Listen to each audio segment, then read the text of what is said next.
Klay, you were through your first two games, you're 10 for 33 on shooting. What are you seeing from the Celtics that are just kind of making things difficult for you? And do you view Yeah. Game 3 as like maybe an opportunity to bounce back? Thanks for reminding me of my delightful shooting percentage.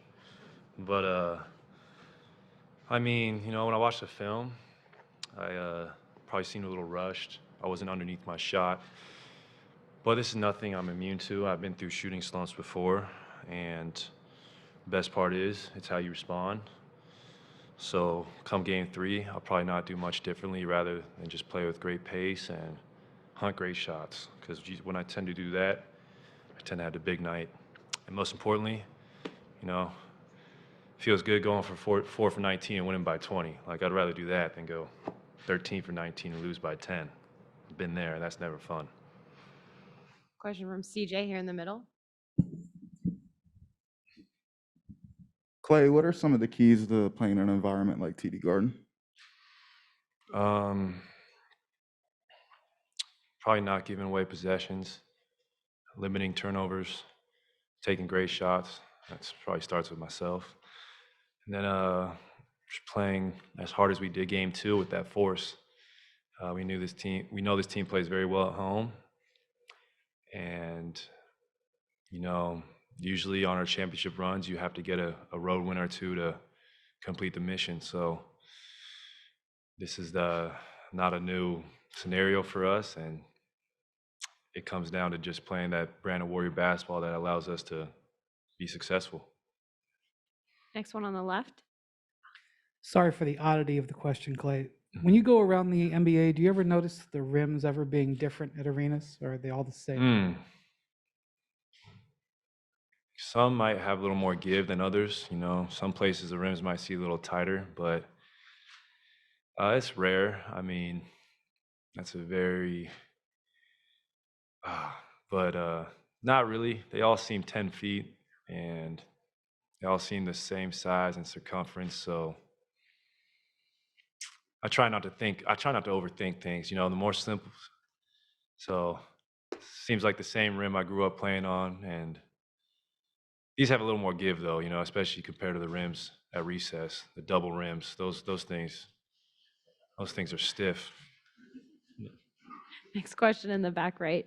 Hey, Klay, as you just said, you've been through shooting slumps before. You've broken out of them, you've come out of them, great shooter. But I'm just wondering, do you have reference points post-injury comeback that you can lean to as far as, I had a bad stretch then, Yeah. and I know I can do it because I did it Yeah. back then? Oh yeah, definitely. That's the beauty of playing in today's age is you can go on YouTube and you can look up all your great moments. And for me, it's as recently as round 2 against the Nuggets or last round against the Mavs. I hadn't made a multiple 3-point game all series, but I stuck to the process and eventually I blew the lid off. So for me, it's just about keeping that same mindset of shoot or shoot. And I'd rather go down swinging than being gun shy. Next question on the left. Clay, Young Musik, ESPN. When you have gone to YouTube, when was the last time you did that, and what did you call up? It's a great question. I probably did it yesterday, actually. I do have, I remember being in college, and when you go through a shooting slump, you just pull up, the video guys would pull up a great game of when everything seemed in unison, your body was working so well, and that ball was just flowing off your fingertips. And gosh, I'll probably just YouTube Game 6 Klay because there's some very high pressurized situations I was in, and I ended up shooting the ball well. And when you can do it, when your back's against the wall, you can do it at any given moment. It's just about keeping that mental strong. Tim in the middle. Like switching the defensive side, you got Horford in the last game. There were a couple of times when he tried to post you up, not successfully. What's your mindset when you have a guy like that? A big guy, but he also tends to shoot threes.